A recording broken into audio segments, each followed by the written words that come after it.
Welcome to another episode of Well-Adjusted Mama. I'm your host, Dr. Laura Brayton, and today I'm speaking with two extra lucky moms, Jess Quarello and Taryn Lagonigro, about the business they created, Extra Lucky Moms, to support the special needs community, specifically the moms and caretakers.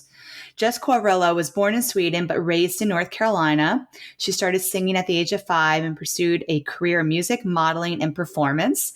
She received her BFA in music theater from Elon University and after graduation moved to New York City to continue her career. She had some great successes, which included national commercials, a beauty campaign printed in Vogue Magazine, a recording contract, and even working with Timbaland and Snoop Dogg. She met her husband, Matt, on a rooftop bar in Manhattan, and they were engaged 9 months later. She decided to switch gears in her career and pivoted to the other side of the modeling industry, fashion. Jess worked as a lead stylist for a style subscription company, moved into marketing for an international branding agency, and most recently worked for a nonprofit consultancy on the sales and marketing business side. In 2020, she gave birth to Adeline, who at birth was diagnosed with Down syndrome. What started as a traumatic and scary diagnosis has propelled her into a life of advocacy and passion for her daughter in the Down syndrome community. She currently resides in Hoboken, New Jersey with her 3.5-year-old daughter, Charlie, Adeline, and husband, Matt. She hopes to inspire others facing a Down syndrome diagnosis to not fear the future, but to embrace a new, beautiful perspective. My other guest today is Taryn Lagonigro. She's a mom of 4 girls, a business consultant, and co-owner of Extra Lucky Moms and Iris Yoga in North Jersey. Her youngest daughter was born with Down syndrome and a heart defect in March 2020, which threw Taryn into the world of advocacy for children in the special needs community. Taryn dedicates time to several charities, including the Down Syndrome Diagnosis Network and 321 Sunshine Nonprofit. Well, hello, ladies. Welcome to the show. I'm very excited to have you on today to talk about Extra Lucky Moms. Thank you. We're so happy to be here. Yeah. So I would love for you all to start off and just share a little bit about who you are and, how you came to create Extra Lucky Moms. So my name is Taryn Lagonigro. I have 4 daughters, the youngest of whom was born with Down syndrome in March 2020. Which threw me into the world of the special needs community, specifically the Down syndrome community at that time. Jess will introduce herself in a second, but Jess and I connected through a group of moms who all had kiddos with Down syndrome in 2020. And, started out as a friendship and then wound up wanting to create something and to make an impact in the special needs community. And we kept coming back to this thought that the Down syndrome community is beautiful and so loud and proud, but what about all of the other, more rare conditions, or even just, another big one like autism or anything? Like, why do we all have to kind of be separate? Why can't we all celebrate together? So that's really where the idea came from. Yeah, and my name's Jess Quarello. I live in New Jersey, Hoboken, New Jersey, and I have 2 daughters. My oldest is 4. Her name is Charlie. My youngest is Adeline. She just turned 14 months. Oh my gosh, where did the time go? And she was diagnosed with Down syndrome at birth. It was in July of 2020. Pandemic babies. Woohoo! So not only did I have a pandemic baby, but I had a surprise birth diagnosis of Down syndrome. And just like Taryn said, was catapulted into this community, which was terrifying at first, and then actually turned out to be one of the greatest blessings of my life. And Taryn mentioned we became very close friends and had this itch to advocate for our kids, and not just for the Down syndrome community, because it is loud and proud. We wanted to advocate for others and connect in a way that was meaningful. And we connected first as mothers and as friends. And that really brought us into a wonderful place. Because of Taryn, and I know I can speak on her behalf because of me, we've really helped each other through some of the really tough times and the fun times. And we both understand exactly what it means to be a special needs parent. And regardless of a diagnosis of your child, you're still running around to therapies, you're paying extra hospital bills, you're using, early intervention services from your state. you're ingesting information, you're doing all of the same stuff. And so we wanted to create a platform where we could hold space for all of those experiences for moms, as well as caretakers, loved ones, and friends, and obviously those with disabilities. So that's how Extra Lucky Moms started. I love that. And I think you make a really valid point that there's a lot of the diagnosis specific groups and advocacy, but it's nice to kind of envelop everyone, every mom who has a special needs child. And especially like, what about the rare diagnoses, right? Those moms are really like out there in left field, like help, because they don't have that support.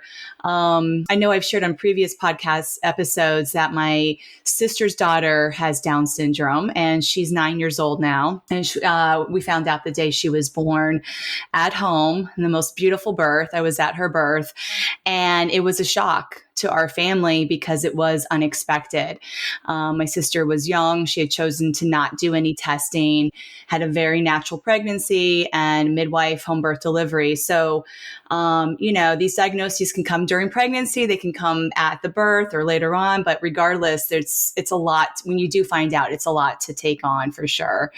Taryn, did you find out at birth as well, or? I was actually 13 weeks pregnant when we found out that there was a chance, and then confirmed a week later through testing. So I was just one who wanted to be prepared. I wanted to know what to expect. So that's why I did do, the invasive testing, I guess you will.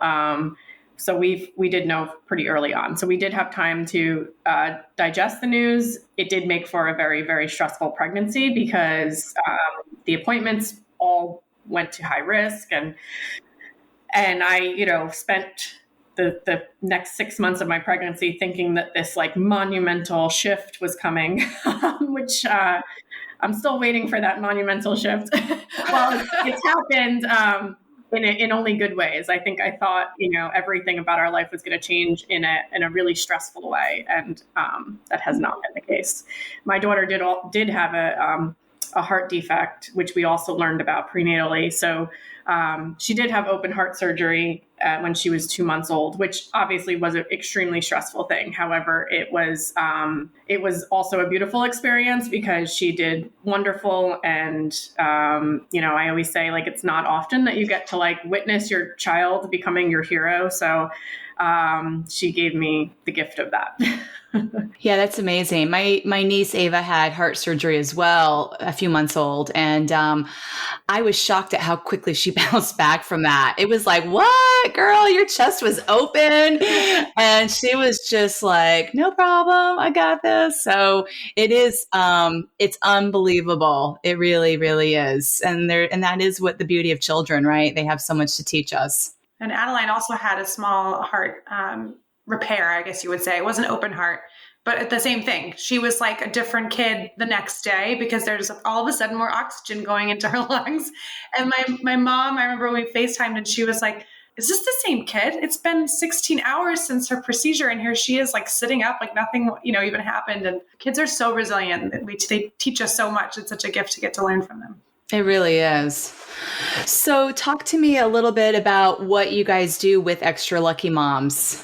Sure. So we think of ourselves as a community-based platform, first and foremost.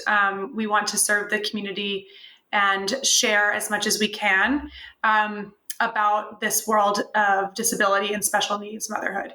So we do so on our website through a blog where we share different stories of resilience, hope. We spotlight all types of different disabilities. You had mentioned, Laura, about rare diseases, and we recently partnered with the Jordan's Guardian Angels Foundation, and they are one of the rarest, most recently discovered genome abnormalities. And it has been unbelievable getting to partner with them because they've had a very small little community, and now they have a platform that they can reach out to and share. And we've loved educating and sharing about all types of different disabilities, but there's a special place in my heart for the smaller groups because they now have this bigger community to share with. So we do so, as I said in the blog. We also have a line of apparel, Extra Lucky apparel, that we have on our website. There's a giving capacity to our community. So portions of the sale of everything on our site goes back to charities within the disability communities that serves people with disabilities, and obviously mothers in that space and caretakers. And so we have that. I mean, my gosh, I'm trying to think. We have so many things going on. Apparel, we've got the blog, we've got our Instagram, we've got our Facebook. Taryn. You have fundraisers? Yeah.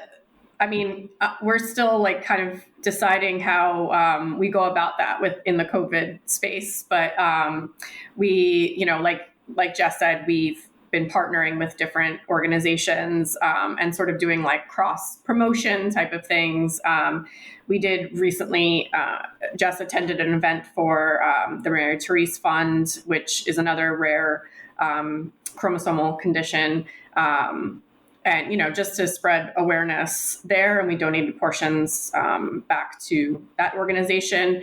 We have goals of having, virtual and live events. We're only a few months old, so we're trying not to. Yeah, you guys are still in your infancy. Exactly. So we're kind of following the lead of the community and seeing what they're looking for. So. Yeah. And I think what I really appreciate is there is a lot of common thread, right, amongst moms of special needs kids. Like you mentioned, all these extra appointments and costs and the need for even additional support, right? Like a village to help you raise your child. And some of that is a virtual village, and some of it needs to be like in person, and there's referrals and recommendations and, hey, this worked really well for my child. And, moms, man, we love to share. Like if something's working well for us and our family, we want other moms to know. And I definitely see that, like even within the community of Hoboken, the Facebook groups, the Hoboken Moms Facebook groups that are out there. It's like you need a recommendation, you post it, and that's there. So I'm assuming that there's something similar with Extra Lucky Moms. If somebody has a question or needs some advice, they can post and get guidance from the community. Yeah. And on the flip side of that, also what's not working and what you need to kind of get off your chest. There's been a lot of times where someone has messaged us and said, they were having a really hard time, and we just kind of heard them, and just said, yeah, we get it. We've had those times. Or there's been times that Jess and I have shared something, during our weekly takeovers where, we were struggling with something, and we'll get so many messages of people that saying like, oh my gosh, I was feeling the same thing, and that's just as important, because sometimes you think you're the only one struggling, or you're the only one who's having a hard time with a specific thing. And to know that this is a community where we get it, we know that it doesn't mean that you love your child any less because you need to complain that you had 7 appointments this week, it's, the love is there, and, how much you care about your child is there. But sometimes you just want someone to know, like, who gets it, that it was a hard week.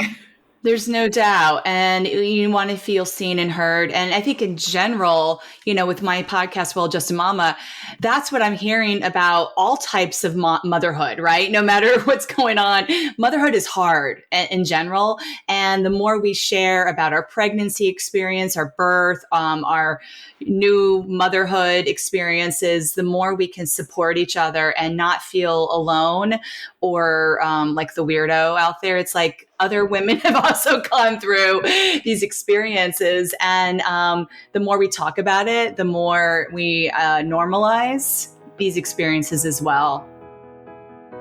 Did you know that there's an organizing app designed just for families?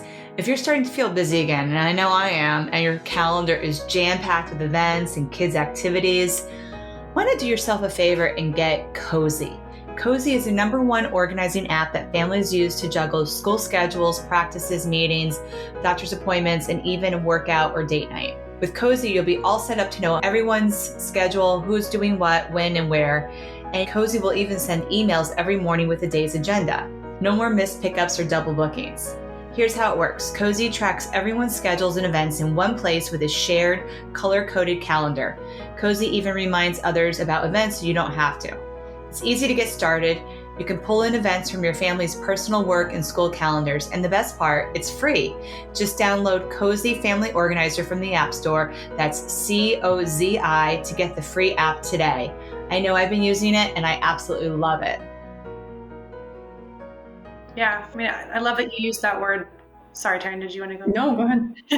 I love that you use that word normalized, because I think as someone that experienced a birth diagnosis, a lot of the fear that I carried was just lack of exposure to this community of disability and special needs. I wasn't, I didn't know anything about this. We didn't know anything about Down syndrome. I didn't know anything.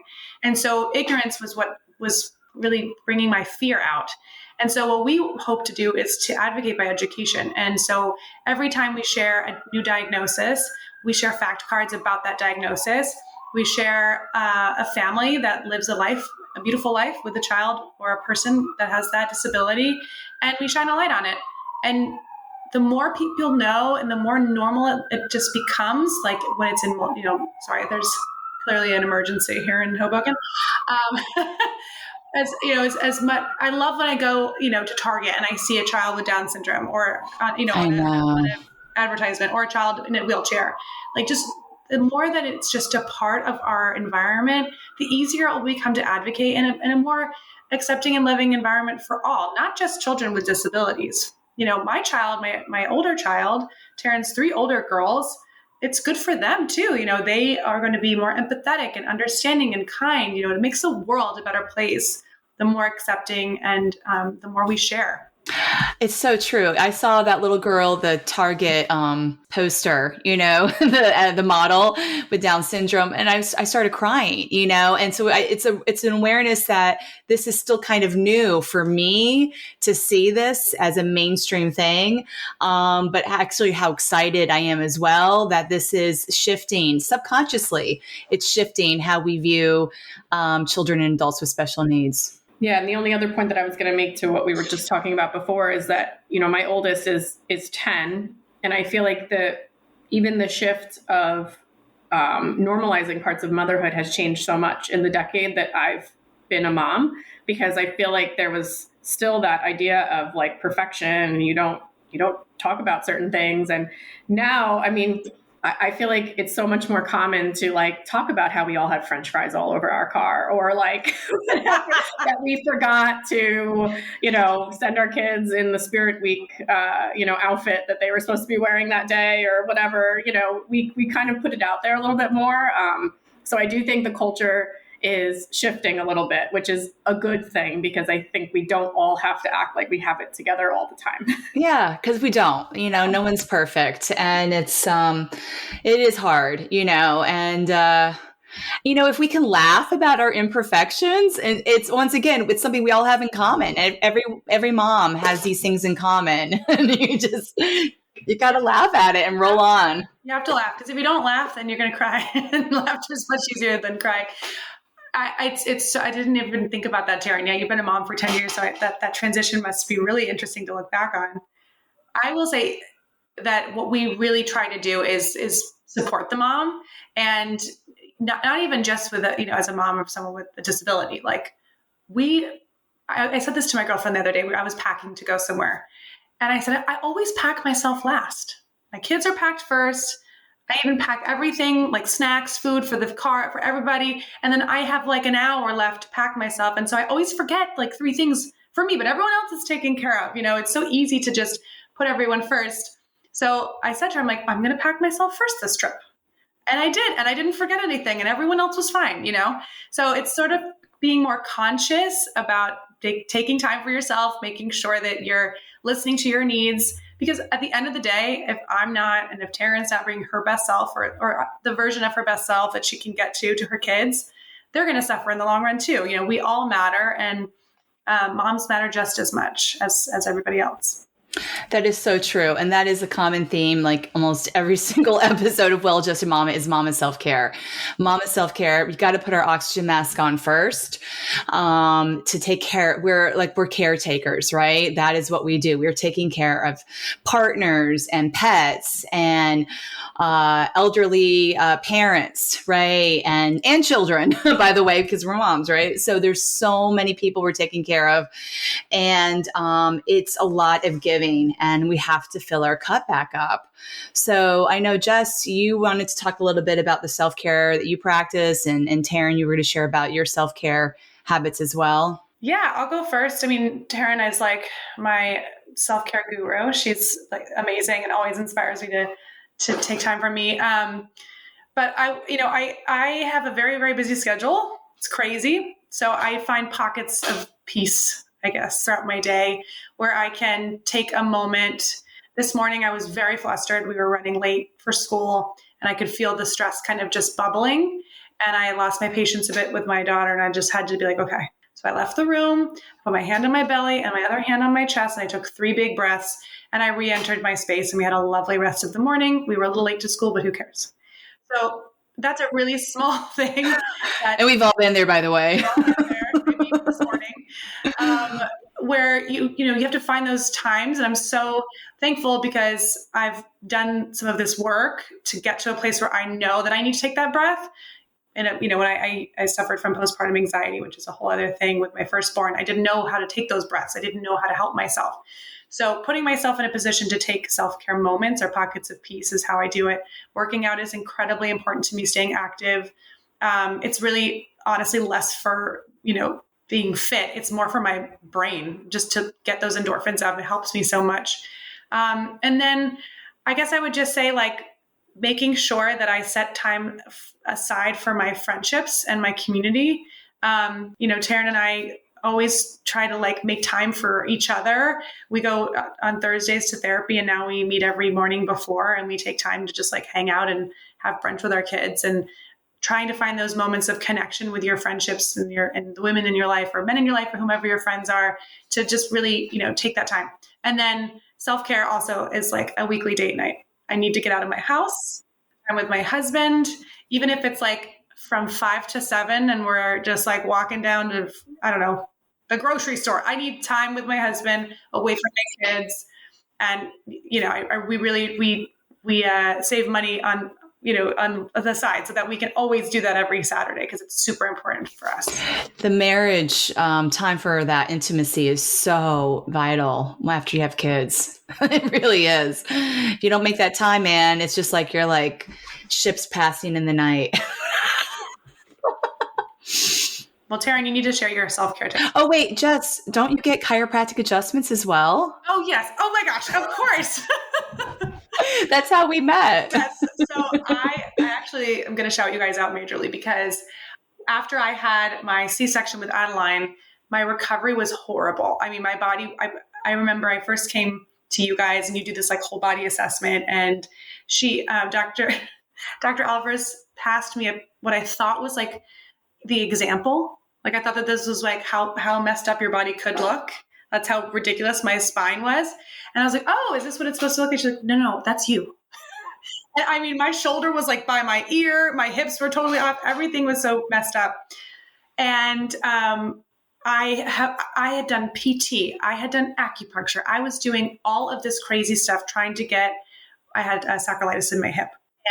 And it just wasn't getting better. And my baby was getting heavier and heavier, and it was getting worse and worse. And so I finally was referred to you guys by my friend Lindsay. And within 5 treatments, my hip was almost back to 100%.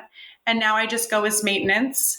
This week I hurt my neck. I slept weird. And I go to you guys, and I'm telling you, it is worth the investment, every penny, because I've tried everything. I literally tried everything.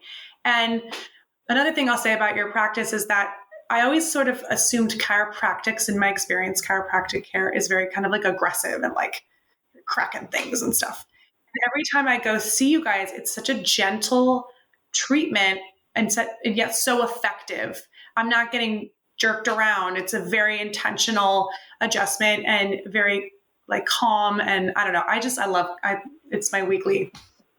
It's so important for moms. Yes, we see pregnant moms, new moms, and, structure equals function, right? So when things are out of alignment, man, you will not be having optimal nervous system function and your body cannot heal properly. And yes, I think that there is kind of a misconception that chiropractic is, because there are chiropractors out there that are a little rougher, mostly male chiropractors, I'm going to just say.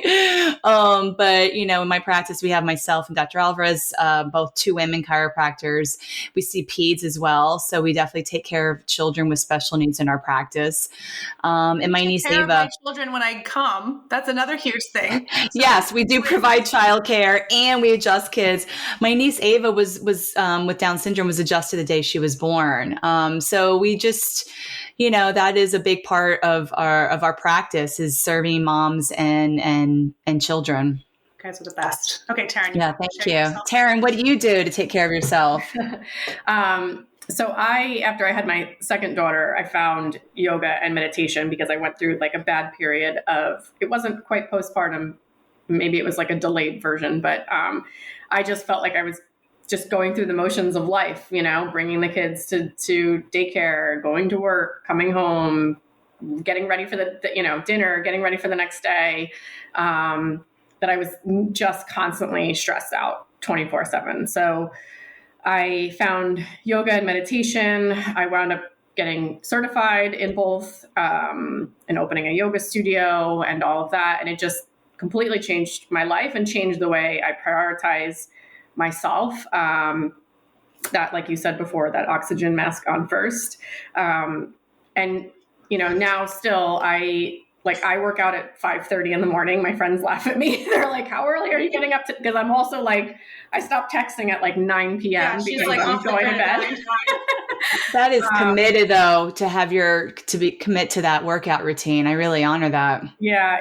For me, it's literally my way of putting myself first, and then, coming home, getting the lunches ready. And, the days that I don't do that are just such different days. So, I hang on to that feeling like I'm starting my day in the right way. And that's what gets me out of bed every morning. So, yeah. And then just from years of having a yoga and meditation practice, I can, like Jess said before, like those pockets, those little moments, like you can slip them into your life, and it doesn't always have to look like a 1-hour yoga class to kind of get that same centering and experience and feeling of relaxation. So, that's mine. Yeah. I mean, there's meditation apps out there. I mean, a lot of times I think a lot of moms don't even have an hour necessarily in, total to do that. But I think a lot of people also, there's this misconception like, oh, I'm not good at meditating, right? I can't turn off all those thoughts in my head. And that's like, nobody can really do that unless you're like a Buddhist monk on top of a mountain for years, right? So that doesn't mean you're bad at meditating, right? It's just that's what meditation is just quieting. It's not like quiet. It's just quieting. Like I can't do like the meditation that you see where someone's just sitting in the grass and just, right. In cross-legged. Silence. Yeah. That's not me.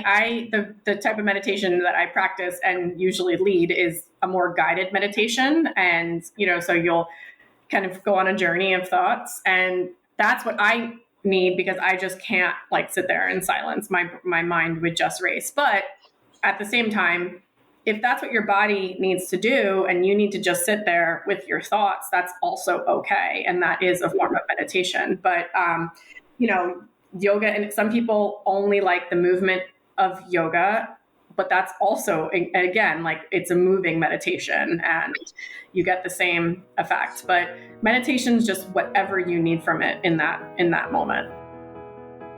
I'm so excited to share with you a company I recently discovered called Kindred Bravely. It came into life in 2015 by Deanne Ackerson and Mama 2 when she couldn't find any comfortable or functional pajamas while nursing her second son. She decided to design her own, and this led to one of the best-selling pajama sets, the Davy Nursing and Maternity Pajama.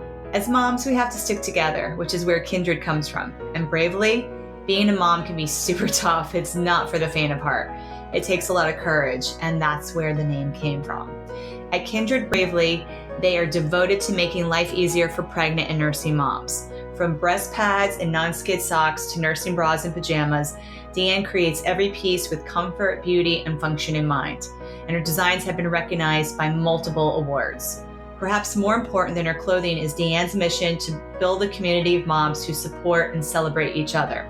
Go check out her website at kindredbravely.com and use the promo code WELLADJUSTED20 to save 20% off your purchase.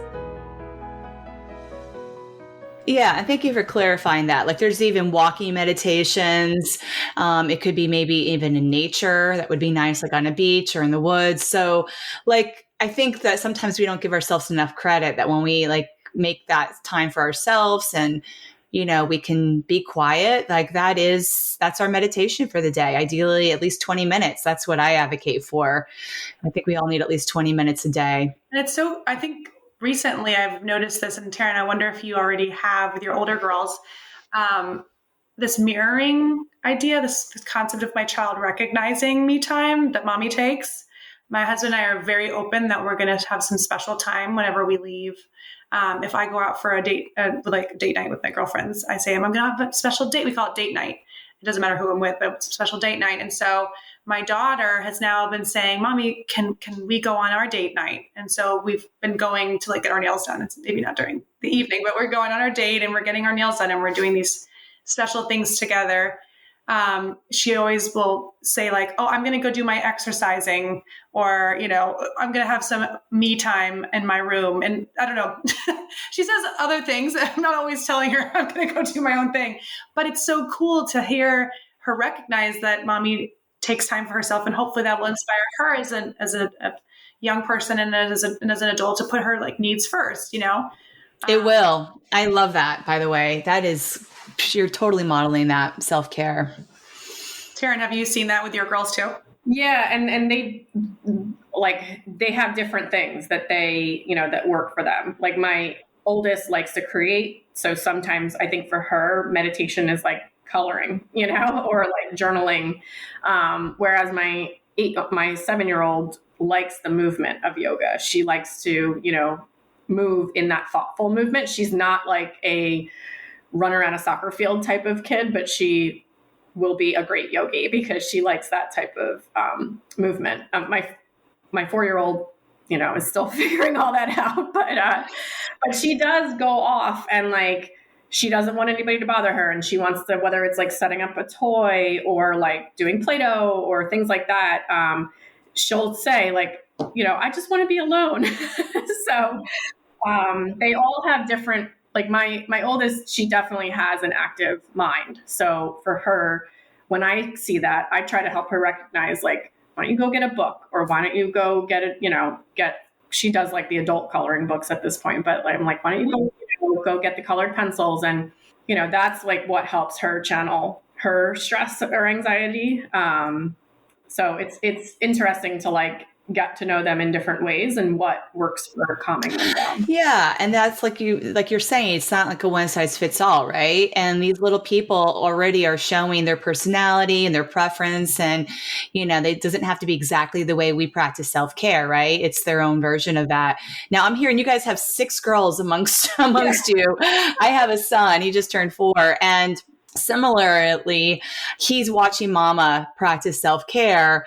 And I'm really excited for him as he becomes, you know, a father and a partner one day, that he's going to really respect and honor that mama needs her time and step up as a man, right? And supporting his woman in, you know, what she needs to fill her cup up. Yeah, I think it's important both ways. Like it to really show, is. You know, a son how to treat, a woman, and show a woman how to treat herself. Yeah, for sure. And we really are shifting, you know, the patterns, multi-generations of what women before us have been taught how to live as moms and wives, right? But it's so exciting. And to also, I think that this really cool shift of like honoring the domestic work that mothers and those that stay home are doing. We kind of live in this culture that people really idolize money and working and making money. And I'm seeing this shift to recognizing what really goes into keeping a household.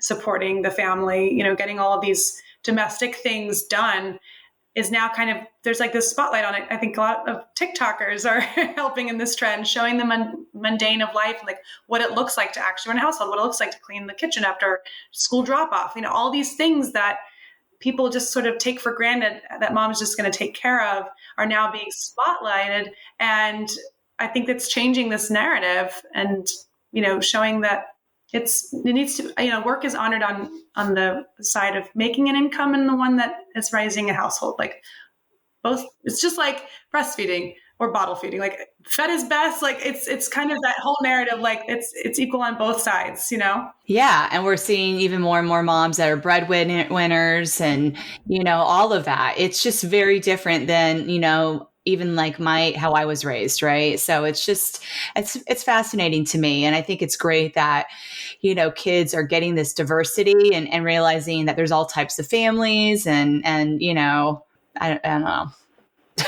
What else would you want to say about that? Yeah, like respect on both sides, I think is what's starting to shift, Yeah. Yeah. There's not one right way to have a family and to live your life. Right. Really honoring the differences amongst us, because there's always also similarities, right? We can connect on that. So what else do you ladies want to share about your extra lucky moms? Just getting my phone or my computer charger because I realized I'm running low. See, this is a mom moment right here. Not taking time to charge my computer. I think we'd love to share a little bit about our bracelets that we just launched, which is pretty cool. Yeah, tell me. Yeah, so we partnered with a company called The Beaded Peach. Lauren is our partner with our bracelets, and we've designed bracelets that say extra lucky, and then the third word you can choose. So it can say mom, friend, sister, OT, PT. And what's really cool is that you can choose the color to represent a disability that you want to advocate for. So October is Down Syndrome Awareness Month. So we have a blue and yellow option. Those are the colors that represent Down syndrome. We have our branded option, which is purple. And then we've got green for CP. We have red for Heart Warriors. And then we also have a blue for Jordan syndrome, which I had mentioned earlier. We're hoping to expand that and to include, and we also have blue for autism. And then we're also hoping to expand into different disability colors representation. So that's been really cool. And then we've partnered with Rock the 21, which is a local nonprofit here in Hoboken, for our Down syndrome awareness bracelet. And it's amazing. Like, it's just been so cool to see people respond and order their bracelets and to advocate and like just be so proud to wear them. And it's also like a conversation starter. I've had so many people say, "Oh, where'd you get your bracelet?" Well, let me tell you. I want one. I'm going to order a couple. Are they unisex? Do you have kid sizes? Yeah, you could put the kid sizes in the notes. I've seen a few people do that. So and do guys wear them too, or it's just more for the ladies? They're a little feminine right now. Okay. All right. I haven't seen them, so that's why I'm asking. My brother-in-law is like all about, blue and yellow and, March 21st. He's always wearing his socks. Yeah, absolutely. That's awesome. Well, I think we've been working with Lauren, and I had mentioned in the past about maybe making a more masculine option because my husband loves to wear a bracelet. So maybe we can come up with something that's a little bit more unisex. But hey, he could probably rock it and look great either way.